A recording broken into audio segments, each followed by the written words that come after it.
Hello everyone, my name is Trepanier. This tutorial will be just a quick explanation on how you can safely alter the original content that's shipped with your Doom 3 game. Here I have a boxing map that I've created, but a multiplayer, so I can kick the hell out of my brother. Only thing is, when you start into the game, you've got a pistol in your hand, and you've got some hand grenades, and you got your fists. We just want your fists to be available, because you're in a boxing ring. So how do you go about doing that? It's really quite easy. First thing we have to do is head over to the Doom 3 folder. We're inside the Doom 3 folder. First thing you want to do is head over into the base. Once inside the base, you want to open up pack000.pk4 with WinZip. Just double click if it's not associated. Tell it to open it with WinZip. Go by type, sort by type, and what we want to do is find the definition file for the multiplayer MP. You definitely don't want to be altering the original content and sticking it back inside the original pack, but it's safe to alter this. So what we're going to do is just click here, drag it out.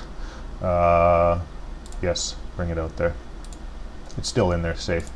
I'm going to change its properties from read-only to normal by right-clicking on it and changing its properties. Now we're going to cut this, and we're going to head on over to our C drive.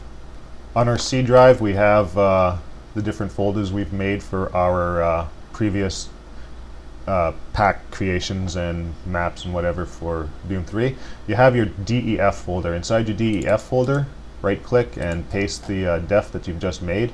Now open it up inside Notepad. What you're going to be looking for is somewhere down, these are just references to the single player and comparing it to the multiplayer.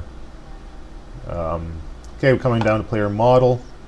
Inside player model, we have this part here, MP.DEF player Doom Arena MP.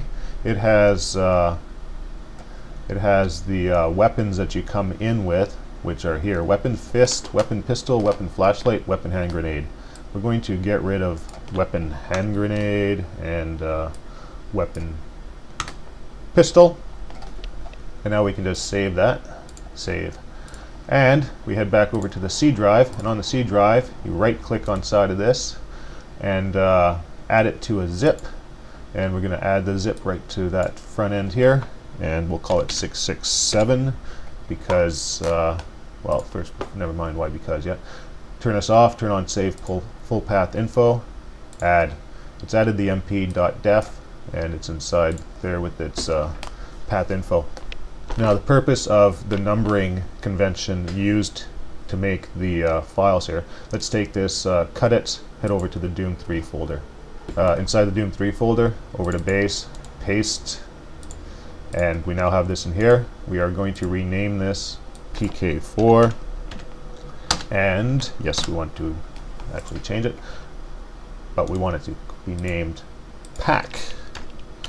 Need the pack there. Now the purpose of the naming convention here is object-oriented programming is whatever is in a higher sequence takes precedence over the numbers before it. So when the game starts loading, it's going to load this way up. It starts at the 00, blah blah blah blah blah, and it'll come up to finally to pack 667.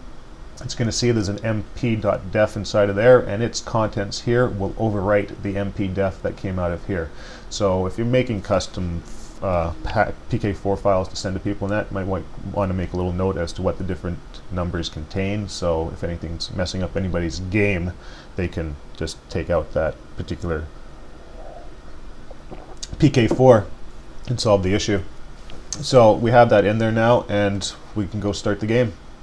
Okay, here we are in the game with the new pack file that takes away the weapons. As you can see, you still have a pistol in your hand, and being that I'm going to be fighting in these maps against my brother, it's a really good idea actually to spawn with a pistol, and the pistol works and everything. But as soon as you swap weapons, you've got your fists, and you will not be able to get the gun back. It's gone. So that's the best I can do for right now as far as spawning into a map with just fists, but more importantly, you've altered original Doom content while keeping the integrity of the original file that was sent with the game itself. Hope this made sense to you and you can get some use out of it. Bye.